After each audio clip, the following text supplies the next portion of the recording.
जय हिंद दोस्तों। आप सभी का स्वागत है हमारे इस YouTube channel SSC infinity academy में।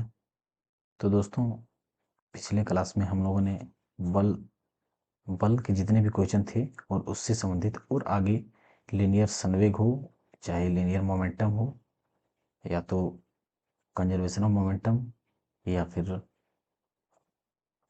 जो टॉपिक थे दोस्तों वो हमने कवर किए थे। आज हम दोस्तों दूरी और विस्थापन से क्वेश्चन करने वाले थे, जिसमें से दोस्तों दूरी और विस्थापन के कुछ थ्योरी क्लास हम लोगों ने किए थे, जिसमें से दूरी और विस्थापन के बारे में जाना था। आज हम दूरी और विस्थापन से संबंधित क्वेश्चनों को करेंगे। तो चलिए दोस्तों, क्वेश्चन को शुरू करते हैं।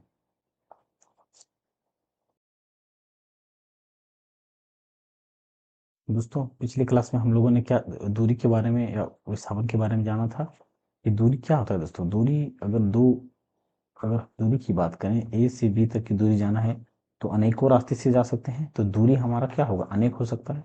लेकिन विस्थापन हमारा सिर्फ एक ही होगा दोस्तों। तो विस्थापन हमारा क्या होगा, एक ही होगा, जो सबसे कम बिंदु तक होगा।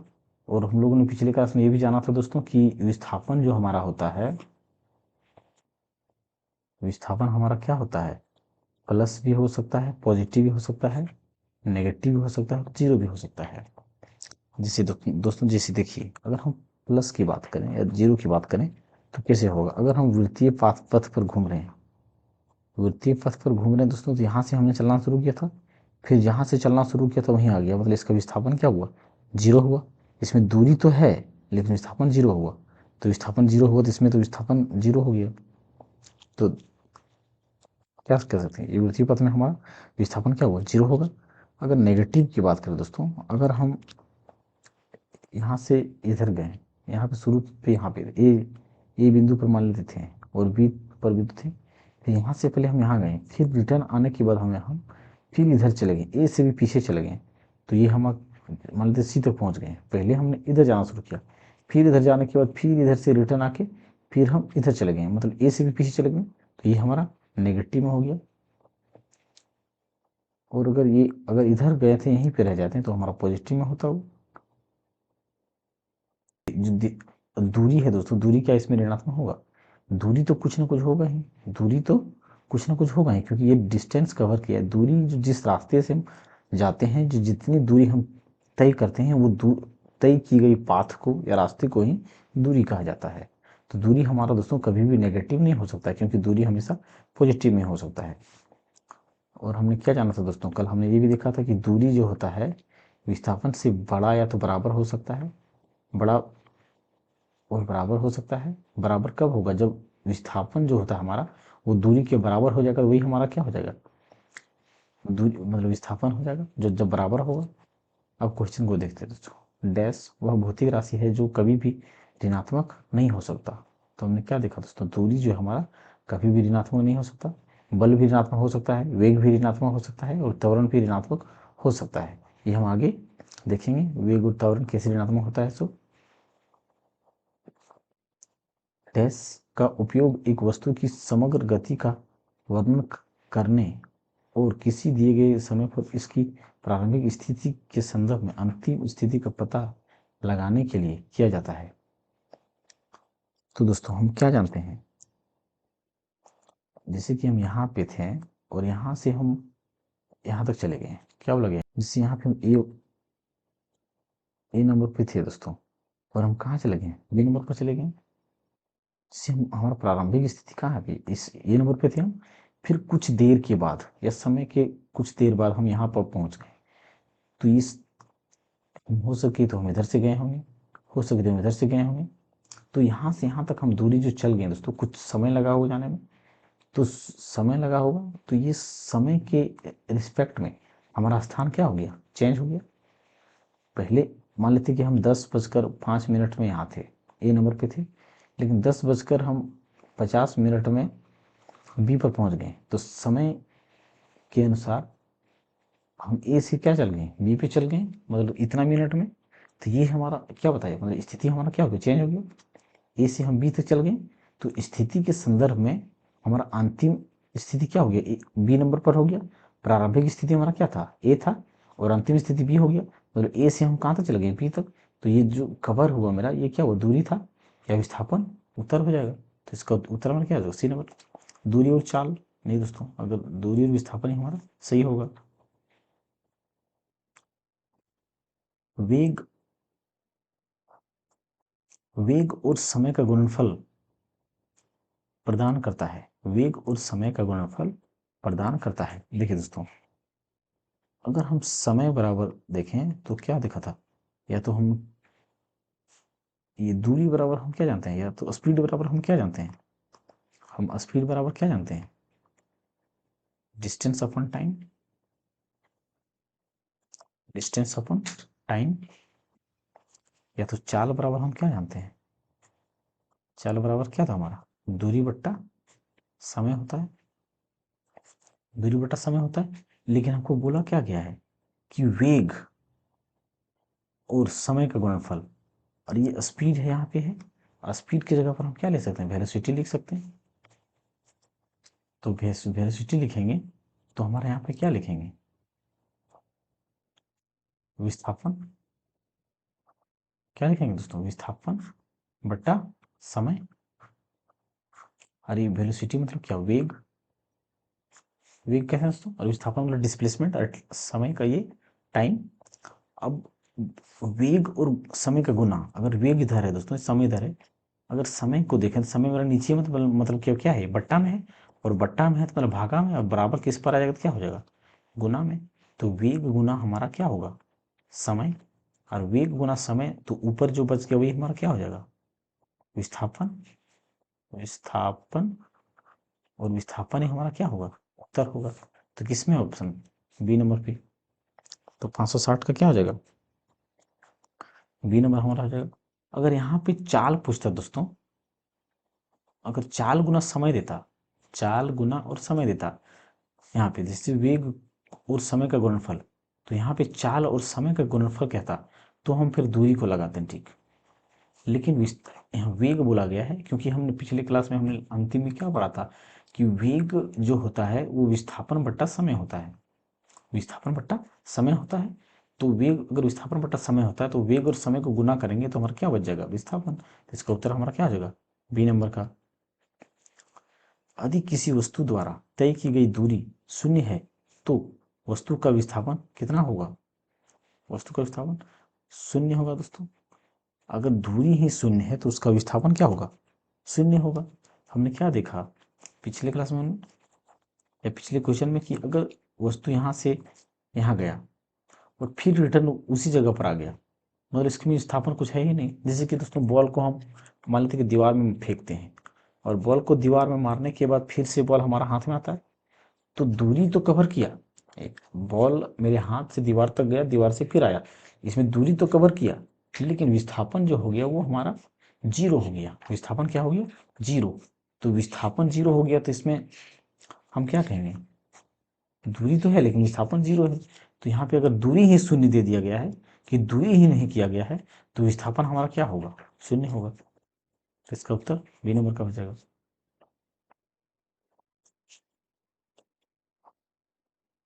लेकिन हाँ दोस्तों, अगर क्वेश्चन पूछता कि विस्थापन हो सकता है, इसमें अगर क्वेश्चन पूछता कि विस्थापन हो सकता है, तो इसमें देखिए दोस्तों ऑप्शन डी हमारा क्या लिखा है, शून्य भी हो सकता है, नहीं भी हो सकता है।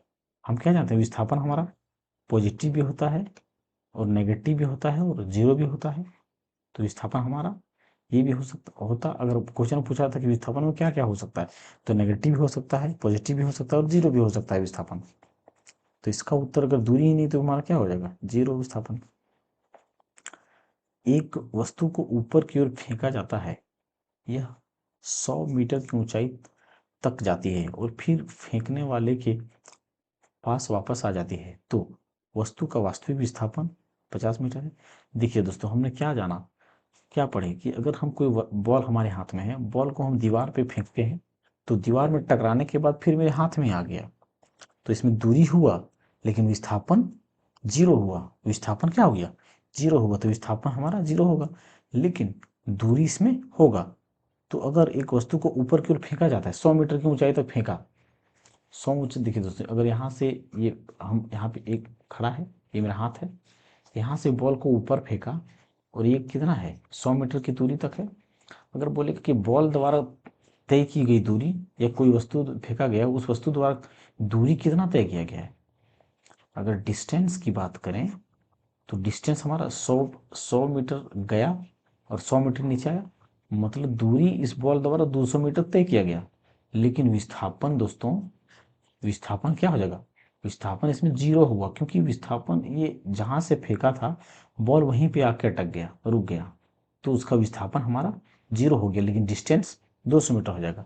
अब क्वेश्चन क्या पूछा गया दोस्तों, अगर एक वस्तु को ऊपर की ओर फेंका जाता है तो यह 100 मीटर की ऊंचाई तक जाती है और फिर फेंकने वाले के पास वापस आ जाती है, तो वस्तु का वास्तविक विस्थापन 50 हुआ, बिल्कुल नहीं। वस्तु पर तय की गई कुल दूरी 0 है, बिल्कुल नहीं। वस्तु का वास्तविक विस्थापन 100 मीटर है, बिल्कुल नहीं। वस्तु का वास्तविक विस्थापन कितना हो गया दोस्तों, 0 हो गया। हमने क्या देखा, अगर दूरी की पूछता तो दूरी यहाँ पे कुल दूरी 0 होगा, क्या कुल दूरी हमारा कितना है 200 हो जाता, तो इसका उत्तर हमारा डी नंबर का हो जाएगा।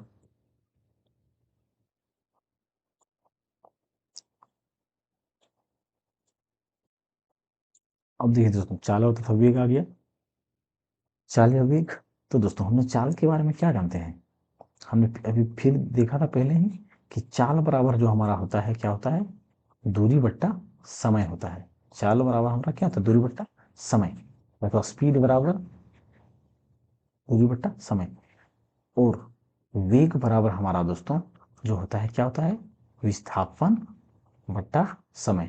क्या होता है, विस्थापन बट्टा समय। ये दोनों फॉर्मूला में दोस्तों सब सेम ही है, लेकिन बात है चाल होता है उसमें दूरी लेते हैं, और वेग होता है उसको विस्थापन लेते हैं। चाल हमारा एक अदिश राशि हो जाता है, क्योंकि दूरी हमारा अदिश है, और दूरी और चाल का फिक्स डायरेक्शन नहीं है, जिसके कारण ये हमारा अदिश हो जाएगा। चाल अदिश हो जाएगा क्योंकि ये दूरी इसका फिक्स नहीं है, परिमाण तो है लेकिन दूरी फिक्स नहीं है, डायरेक्शन फिक्स नहीं है, डायरेक्शन फिक्स नहीं थी, अदिश राशि हो जाएगा। और वेग का विस्थापन ये फिक्स डायरेक्शन है, तो इसमें ये हमारा क्या हो जाएगा, सदिश राशि हो जाएगा, चाल अदिश राशि हो जाएगा। जब एक परिवेक्षक के सापेक्ष समय के साथ वस्तु की स्थिति लगातार जा रही है तो कहा जाता है कि वह शून्य वेग पर है, कहा जाता है कि वह गतिशील है, कहा जाता है कि उसने कुछ दूरी तय की है, कहा जाता है कि वह आराम की स्थिति में है।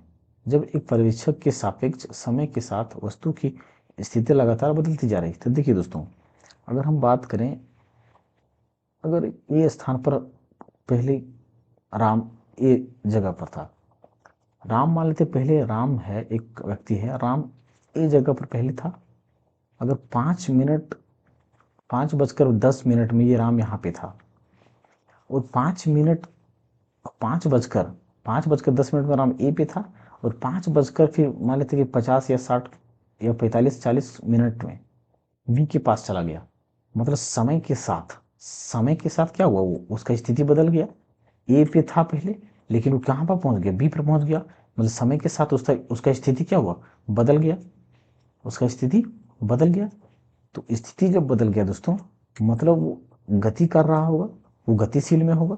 अगर रेस्ट में बैठा रहता कोई, अगर राम यहाँ पे बैठा रहता तो क्या बी पर पहुंच जाता, नहीं।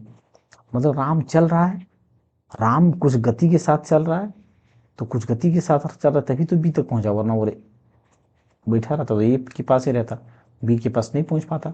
तो देखिए दोस्तों, कहा जाता है कि वो शून्य वेग पर है, बिल्कुल नहीं। अगर शून्य वेग रहता, मतलब चाल रहता, तो राम ए से बी तक पहुंचता ही नहीं। कहा जाता है कि वो गतिशील है, बिल्कुल दोस्तों गतिशील है। कहा जाता है कि उसने कुछ दूरी तय की है, हाँ कुछ दूरी तय की, हाँ दोस्तों वो तय, दूरी तो तय की। अगर समय के साथ बदल रहा है तो दूरी तो कुछ तय की है। कहा जाता है कि वह आराम की स्थिति में है, बिल्कुल नहीं। तो हमारा इसका उत्तर क्या हो जाएगा दोस्तों, हमारा बी नंबर का हो जाएगा, या तो सी भी हम कह सकते हैं, लेकिन राइट आंसर यहाँ पे हमारा बी होगा, क्योंकि गतिशील की बात कर रहा है। अगर गतिशील नहीं होता तो ए से बी तक नहीं जाता। और समय के साथ यहाँ पे सी भी ऑप्शन दोस्तों हो सकता है, इसमें कोई डाउट नहीं है।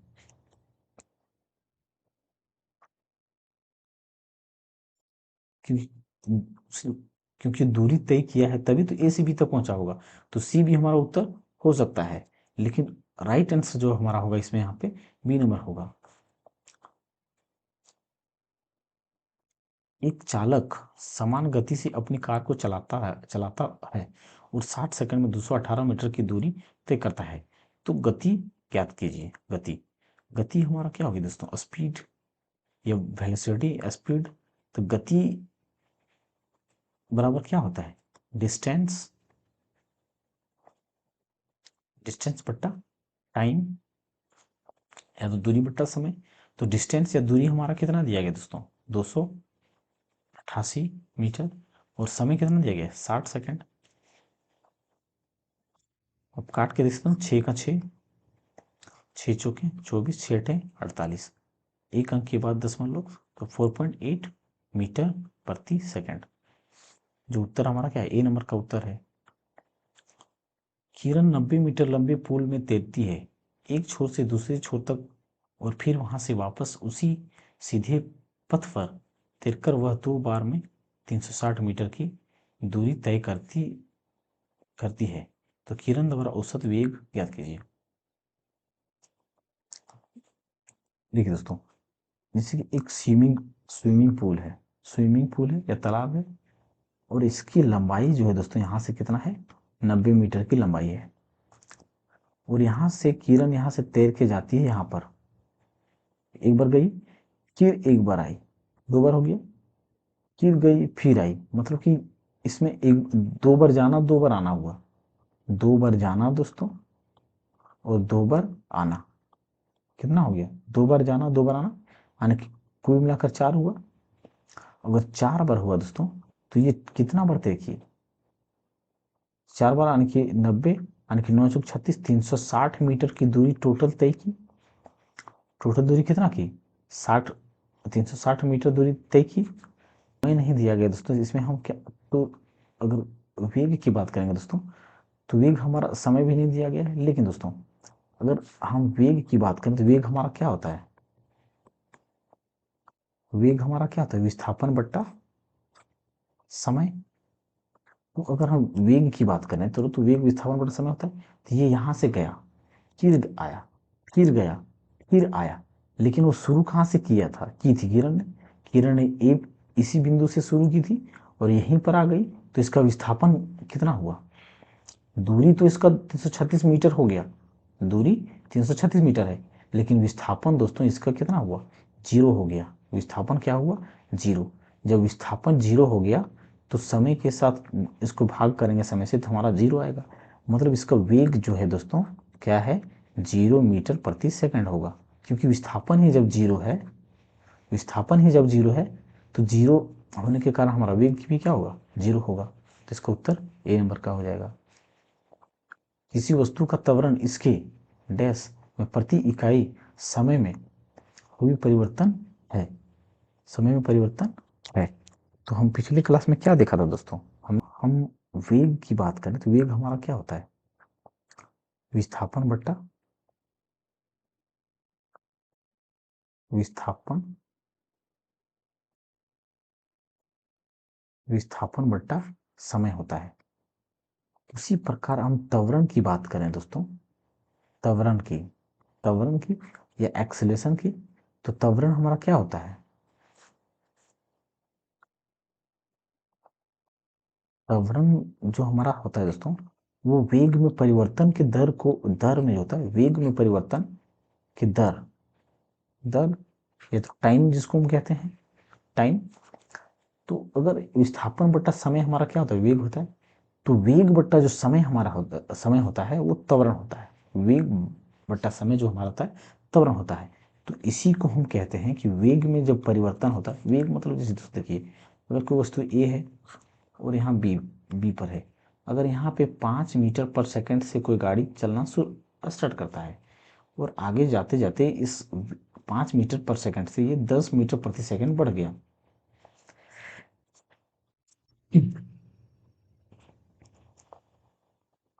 इसका वेग क्या हुआ दोस्तों? 5 मीटर पर सेकंड से 10 मीटर पर सेकंड बढ़ गया, मतलब इसका वेग में क्या हो गया? परिवर्तन हो गया।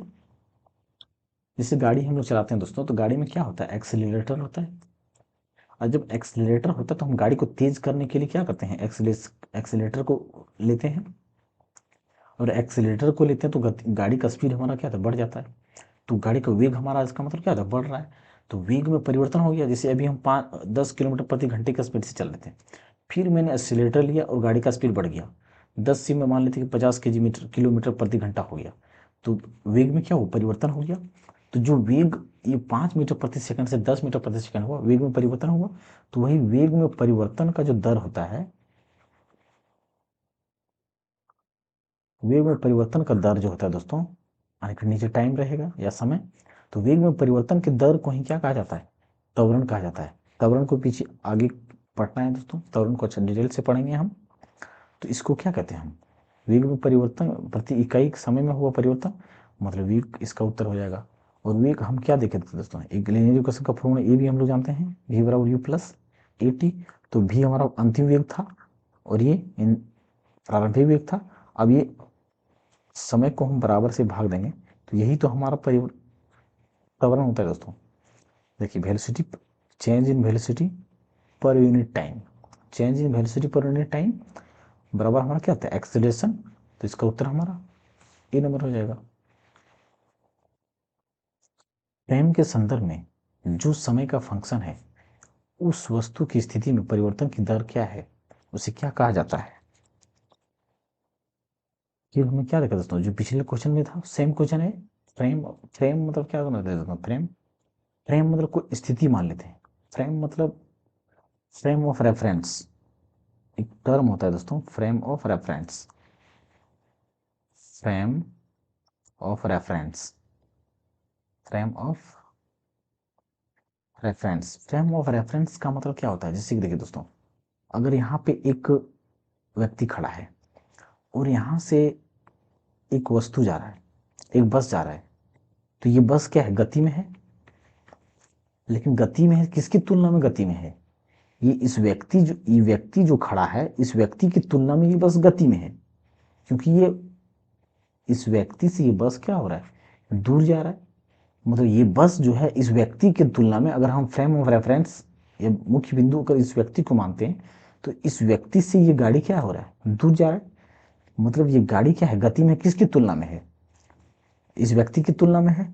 लेकिन दोस्तों अगर हम इसके अंदर एक बैठे व्यक्ति की बात करें, तो उस व्यक्ति की तुलना में बस की गति क्या है, उस व्यक्ति की बैठने की, उस व्यक्ति अगर गाड़ी, एक व्यक्ति अगर गाड़ी के अंदर बैठा है, तो उस व्यक्ति की तुलना में एक गाड़ी का फ्रेम ऑफ रेफरेंस क्या हो जाएगा, एक ही बिंदु पर हो जाएगा। मतलब गाड़ी और ये व्यक्ति जो है वो दोनों एक ही साथ जा रहा है। मतलब तो इस व्यक्ति की तुलना में गाड़ी गति में नहीं है, इस गाड़ी का गति जो है इस व्यक्ति की तुलना में गति में नहीं है। लेकिन जो नीचे जो व्यक्ति है, अगर इसको हम फ्रेम ऑफ रेफरेंस मानते हैं, तो इसकी तुलना में गाड़ी गति में है। लेकिन अगर हम अगर अगर इस अंदर से बैठे इस व्यक्ति की, अगर ये व्यक्ति इस व्यक्ति का तुलना करे, तब ये व्यक्ति गति में लगेगा इसको, क्योंकि फ्रेम ऑफ इसके बीच की दूरी बदल रहा है समय के साथ। तो इसका फ्रेम ऑफ रेफरेंस क्या हो जाएगा, बदलने लगेगा। तो हम क्या कह सकते हैं इसमें कि फ्रेम ऑफ रेफरेंस किसके बेसिस पर होता है, वेग के बेसिस पर। क्योंकि वेग हमारा जो होता है वो बदलता है, वो फ्रेम ऑफ रेफरेंस पर डिपेंड करता है। वेग हमारा किस पर डिपेंड करता है, फ्रेम ऑफ रेफरेंस पर निर्भर करता है या डिपेंड करता है। तो इसका उत्तर हमारा क्या हो जाएगा, सी नंबर का हो जाएगा। समय के साथ, समय के साथ किसी वस्तु का वेग, देखिए दोस्तों अगर हम ग्राफ की बात करें, देखिए दोस्तों ये क्या है, समय है। हम वेग का क्या दिखाए, वेग दिखाने वाले, तो वेग को हम क्या जानते हैं दोस्तों, वेग को, वेग बराबर हमारा क्या होता है, विस्थापन। क्या होता है दोस्तों, विस्थापन बट्टा समय, विस्थापन बट्टा समय हो गया। तो विस्थापन बट्टा समय दोस्तों हमारा क्या होता है, मतलब ऊपर अगर हम इसमें विस्थापन रखते हैं, इधर ऊपर वाले में क्या रखते हैं, ये वाई एक्सिस पे हम विस्थापन रखते हैं और एक्स एक्सिस पर हम समय रखते हैं। तो विस्थापन और समय ग्राफ को हम वेग ग्राफ से, और जी यहाँ पे जो कर्व या जो भी लाइन आएगा दोस्तों, ये हमारा वेग कहलाएगा। क्या कहलाएगा, ये बिंदु जो मिलेगा ये हमारा क्या कहलाएगा, वेग कहलाएगा। तो विस्थापन, विस्थापन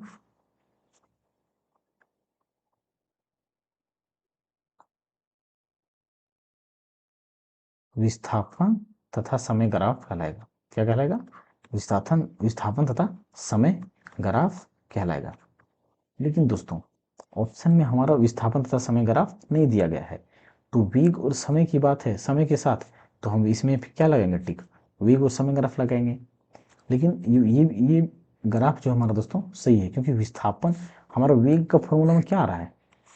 विस्थापन बटा समय। तो ये विस्थापन अगर इसको मानते हैं तो ये टाइम होगा, अगर यहाँ पे, लेकिन ऑप्शन में नहीं है तो यहाँ पे वेग बटा समय मानेंगे, तो इसका उत्तर हमारा क्या होगा? ए नंबर का होगा।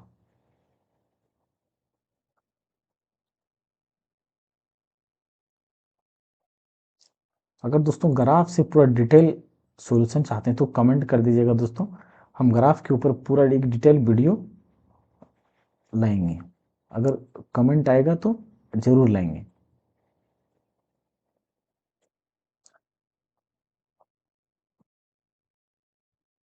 औसत चाल और औसत वेग वस्तु की गति दर्शाता है। तो औसत क्या जानते हैं हम? जैसे अगर ए बिंदु से हम, एक बिंदु ए है और एक बिंदु क्या है? बी है। अगर ए से बी तक हमको जाना है, ए से बी तक अगर हमें जाना है, तो अगर हम गाड़ी से यहाँ से निकलें दोस्तों, गाड़ी से निकलें तो अगर हम यहाँ से गाड़ी से चल रहे हैं तो यहाँ पे 10 मीटर प्रति सेकंड स्पीड से चला मैंने इस जगह पर, फिर आगे पहुँचा तो यहाँ पे हमारा गति जो था वो 20 मीटर प्रति सेकंड हो गया, कि हम इस स्पीड से जा रहे थे। फिर आगे गए दोस्तों तो यहाँ पे मैंने स्पीड को और थोड़ा बढ़ा दिया, 50 मीटर प्रति सेकंड हो गया। कितना हो गया? 50 मिनट प्रति सेकंड हो गया। मतलब देखिए दोस्तों, वेलोसिटी हमारा समय के साथ क्या हो रहा? बदल। पहले हम 10 मीटर पर सेकंड से चल रहा था, फिर आगे अगली जगह पर 20 मीटर पर सेकंड हो गया, फिर अगली जगह पर क्या हो गया? 50 मीटर प्रति सेकंड हो गया।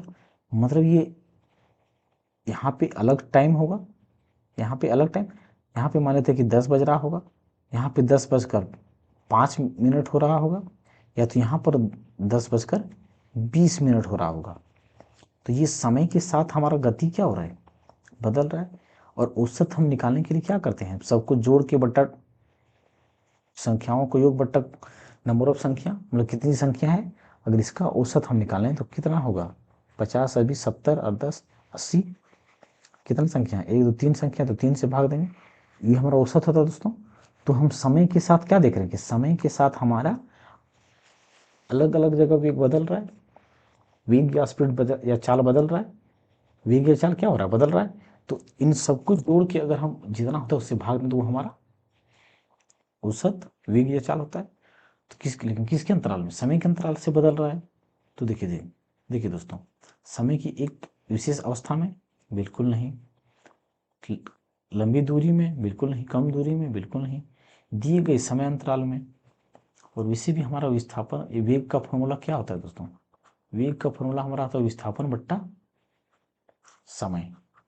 विस्थापन बट्टा समय, या चाल बराबर क्या होता है? विस्थापन, चाल बराबर दूरी बट्टा समय। तो इसका उत्तर हमारा डी नंबर का हो जाएगा।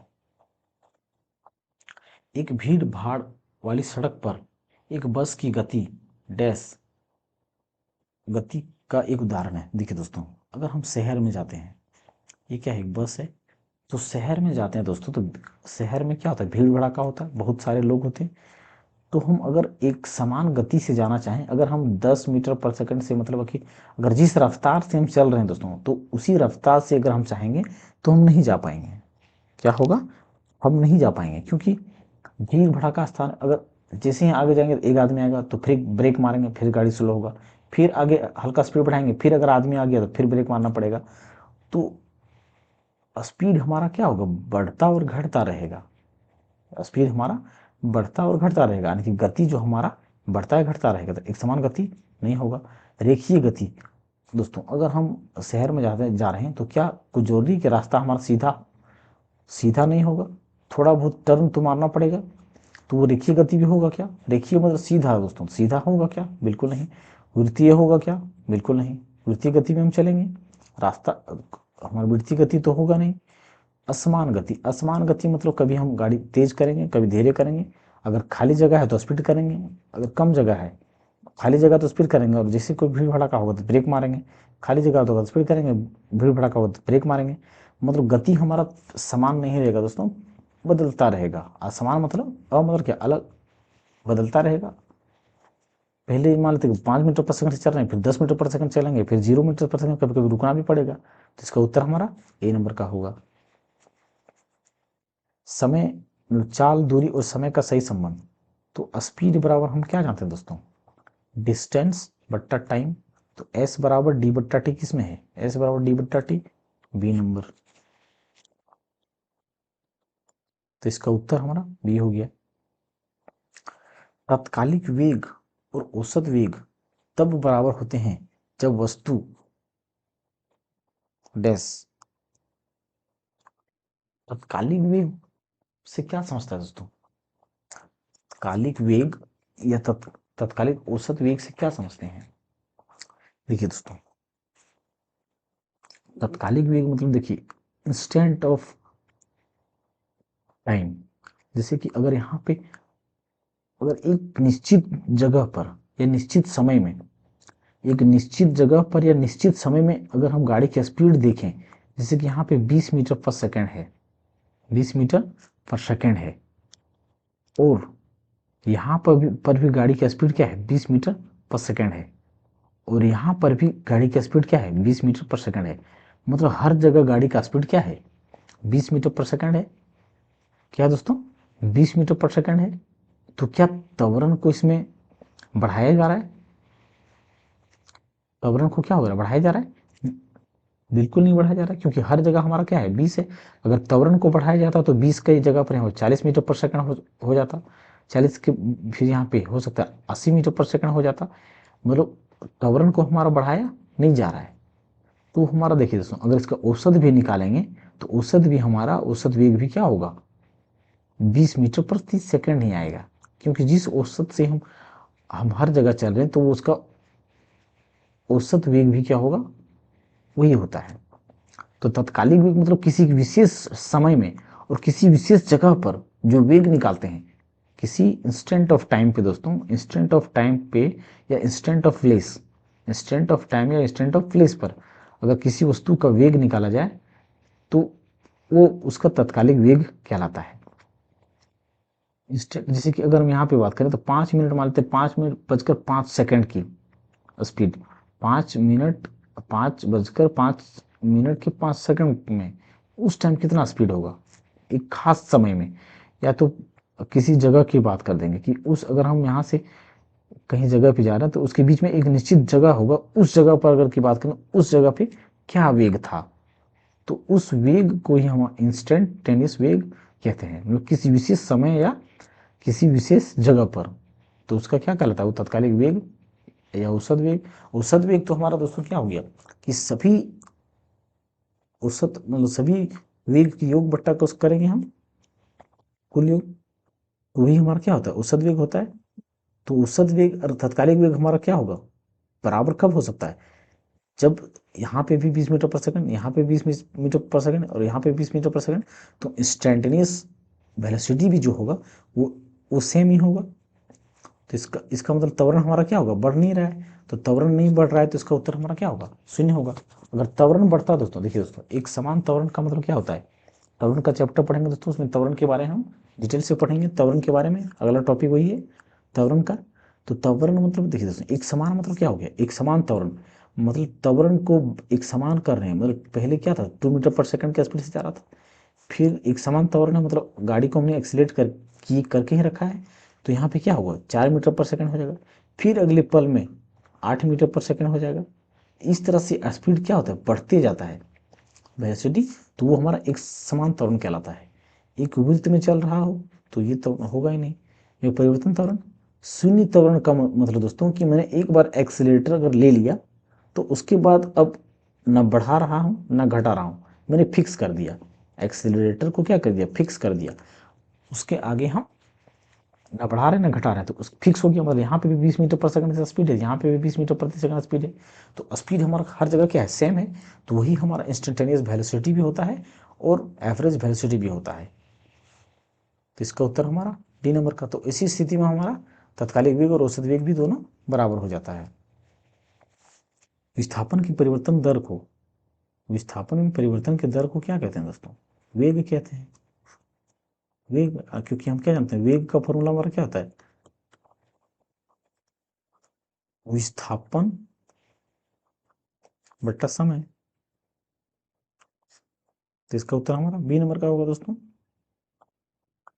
विस्थापन की परिवर्तन की दर। सेम क्वेश्चन दोस्तों, रिपीट है।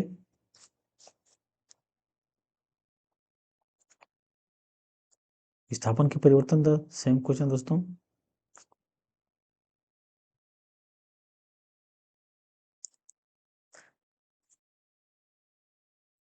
समान समय अंतराल में क्या जानते हैं दोस्तों, देखिए अगर यहां से यहां तक की दूरी ए और बी के बीच की दूरी दोस्तों एक समान समय, मतलब निश्चित समय में, समान समय मतलब हर कोई अगर यहाँ से यहाँ तक 10 मिनट में जाता है तो वो हर बार 10 मिनट में ही आ रहा जा रहा है, 10 मिनट में ही आ रहा जा रहा है। यदि कोई वस्तु समान समय अंतराल में असमान दूरी तय करती है तो इसे समान गति में कहा जाता है दोस्तों।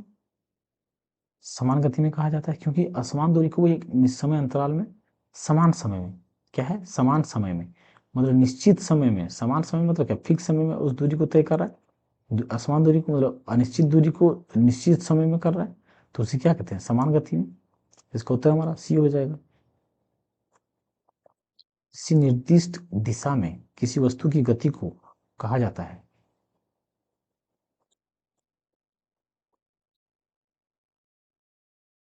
देखिए दोस्तों निर्दिष्ट दिशा में क्या होता है, दो चीज होता है दोस्तों, हमने क्या जाना है, एक दूरी होता है और एक विस्थापन होता है।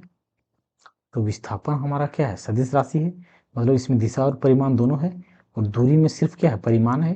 तो दूरी से हमारा क्या बनता है, दूरी बट्टा समय को कर दें तो चाल बनता है, और विस्थापन हमारा क्या बनता है, वेग बनता है, विस्थापन बट्टा समय वेग बनता है। तो विस्थापन हमारा सदिश राशि है, वेग भी हमारा क्या है, सदिश राशि है। तो निर्दिष्ट दिशा मतलब परिमाण तो दोनों में दोस्तों, लेकिन दिशा फिक्स होना चाहिए। तो वेग में हमारा दिशा क्या है, फिक्स है, वेग में हमारा दिशा क्या है, फिक्स है।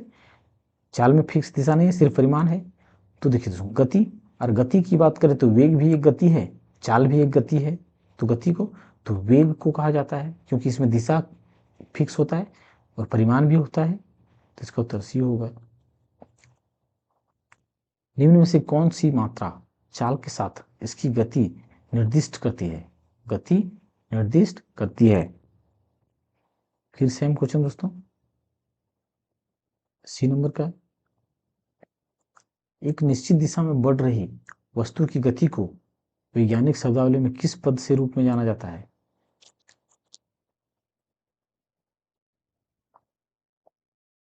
एक निश्चित दिशा में बढ़ रही वस्तु की गति को वैज्ञानिक शब्दावली में किस पद के रूप में जाना जाता है, वेग दोस्तों। हम क्या चाहते हैं, निश्चित दिशा की बात कर रहा है, निश्चित दिशा, और यहाँ पे गति की बात कर रहा है, तो निश्चित दिशा हमारा किस में होता है, वेग में होता है। तो इसका उत्तर हमारा क्या हो जाएगा, ए नंबर का। समय के साथ विस्थापन में परिवर्तन की दर को वेग कहते हैं दोस्तों। हम क्या कहते हैं, वेग कहते हैं। प्रक्षेप्य गति दोस्तों क्या है, प्रोजेक्टाइल मोशन। दोस्तों अगर प्रोजेक्टाइल मोशन की बात करें दोस्तों, तो इसमें तीन मुख्य फॉर्मूला होता है दोस्तों। प्रोजेक्टाइल मोशन, प्रोजेक्टाइल क्या होता है दोस्तों, या प्रक्षेप्य गति या प्रोजेक्टाइल क्या होता है। जैसे देखिए दोस्तों, अगर हम यहाँ पे खड़े हैं और यहाँ से एक पत्थर को हम फेंकते हैं, यहाँ से फेंकें तो ये पत्थर यहाँ पे जाके गिरा होगा। पत्थर क्या होगा, यहाँ पे ए बिंदु से हमने पत्थर को फेंका तो ये बिंदु बी तक क्या गया, बिंदु जाके गिरा बी तक। तो इसके बीच की दूरी को क्या कहते हैं, ये जो हमारा होता है इसको हम रेंज कहते हैं। क्या कहते हैं, रेंज कहते हैं या तो परास कहते हैं। ऊपर किसी, ये जो गया दोस्तों, इसको हम क्या कहते हैं, दूरी कहते हैं। टोटल दूरी मतलब कितना तय किया गया, या परवलय, परवलय के भी कह सकते हैं कि कितना कर्व ये क्या है, ये कितना कर्व से गया। और यहाँ से यहाँ तक की जो मैक्सिमम हाइट होता है दोस्तों, इसको एच कहते हैं, हाइट, मैक्सिमम हाइट। और इसमें टोटल टाइम जो लगता है दोस्तों, वो टाइम लगता है, टाइम ऑफ फ्लाइट, मतलब उड़ान काल, मतलब यहाँ से यहाँ तक पहुँचने के लिए कितना समय लगा, उसको क्या कहते हैं, उड़ान काल।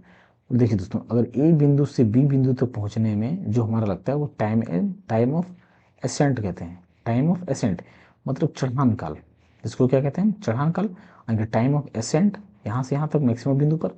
इस बिंदु के बाद से दोस्तों, जैसे कि ये वो बिंदु मान लेते हैं, ए से ओ तक गया तो उसको टाइम ऑफ एसेंट कहते हैं, यानी कि चढ़ान काल। मतलब यहाँ से ए तक, मतलब इस बिंदु तक जाने में जो चढ़ने में लगा, ऊपर जाने में, और यहाँ से नीचे उतरने में बिंदु दोस्तों, तो उत्तरायण काल, यानी कि टाइम ऑफ डिसेंट। इसको क्या कहते हैं, टाइम ऑफ डिसेंट। तो टाइम ऑफ जो होता है दोस्तों, ये होता है यू बाय जी, इसको मतलब टाइम ऑफ एसेंट। और उत्तरायण काल जो होता है वो भी यू बाय जी होता है। तो टोटल टाइम ऑफ फ्लाइट जो होता है दोस्तों 2u बट्टा जी होता है।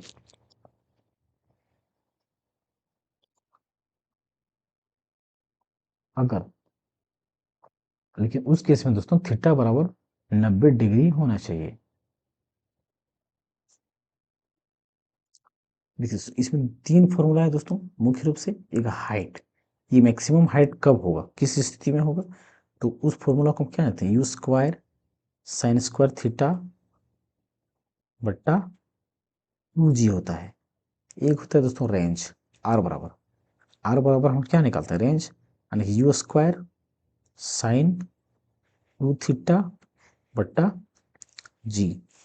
और एक टाइम दोस्तों, टाइम हमारा क्या होता है, ये देखिए दोस्तों क्या लिखें, 2u, यानी कि 2u जी, सॉरी दोस्तों 2u साइन थीटा बट्टा जी, ये हो गया। अब इसमें क्या, इसमें क्वेश्चन में क्या पूछा गया दोस्तों, दोस्तों एक बात ध्यान रखने वाली बात है, क्वेश्चन कोई अगर किसी बॉल को या किसी भाला को या किसी वस्तु को सबसे मैक्सिमम दूरी, जैसे ये रेंज दोस्तों, ये क्या, रेंज या प्रास, सबसे मैक्सिमम दूरी तय कब करेगा, जब दोस्तों एंगल हमारा 45 डिग्री का हो, क्या हो, 45 डिग्री का हो, तो हमारा वस्तु सबसे अधिक दूरी तक तय करेगा। अगर इस क्वेश्चन को हम सॉल्व करें तो किससे करेंगे,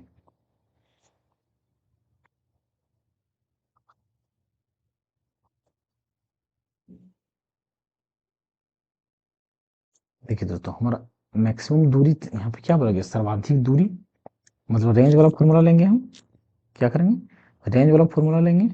तो रेंज का फॉर्मूला हमारा क्या है, आर बराबर you square sine to theta बट्टा जी। तो देखिए दोस्तों अगर थीटा बराबर हम 60 लेते हैं तो 60 दूना कितना हो जाएगा, साइन 120, साइन 120, साइन 120 का मान कितना होता है दोस्तों, इसका मान कितना होता है दोस्तों, √3/2, क्या था, √3/2। अब √3 का मान क्या था, 1.73 के आसपास होता है। और इसको बट्टा 2 करेंगे मतलब 0 पॉइंट कितना आएगा, 0.2 16, यानी 0 पॉइंट के बाद कुछ आएगा। और यही यहाँ पे 75 डिग्री का मान नहीं निकालना पड़ेगा दोस्तों। फिर 30 डिग्री का मान देखेंगे तो 30 दूना 60, 60 का फिर इसका मतलब √3/2 होता है दोस्तों। साइन 61 क्या होता है, साइन 61 1/2 होता है दोस्तों। साइन 61 क्या होता है, 1 बट्टा, नहीं नहीं,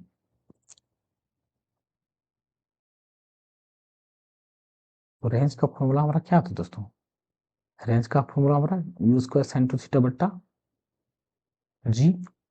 अब देखिए दोस्तों ये फॉर्मूला हमारा होता है। अब हम इसमें एंगल को रखेंगे 60 को रखते पहले, पहले ऑप्शन ए को रखते हैं, साइन 60 यानी कि 60 यानी कि 60 दूना 120, मतलब साइन 120 का मान कितना होता है, साइन 120 का मान दोस्तों √3/2 होता है। और फिर साइन 30 का रखेंगे तो 30 दूना 60, यानी कि साइन 60 का भी मान √3/2 होता है दोस्तों। ये 75 का मान हम साइन ए प्लस पे में तोड़ सकते हैं।